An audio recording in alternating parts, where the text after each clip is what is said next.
હાલમાં રાજ્યના 4 મહાનગરોમાં નાઇટ કર્ફ્યુ ચાલી રહ્યો છે। તેના સમયમાં ફેરફાર કરવામાં આવ્યો। હવેથી રાત્રે 10 થી સવારે 6 વાગ્યા સુધી મહાનગરોમાં રાત્રિ કર્ફ્યુ રહેશે। 14મી જાન્યુઆરી સુધી 4 મહાનગરોમાં રાત્રિ કર્ફ્યુની અમલવારી। અમદાવાદ, વડોદરા, રાજકોટ અને સુરતમાં 14 જાન્યુઆરી સુધી રાત્રિ કર્ફ્યુ।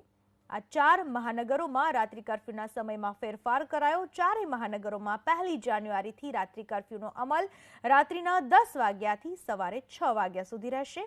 14 જાન્યુઆરી સુધી એટલે કે ઉત્તરાયણ સુધી રાત્રિ કર્ફ્યુની આ સમય વ્યવસ્થા લાગુ રહેશે।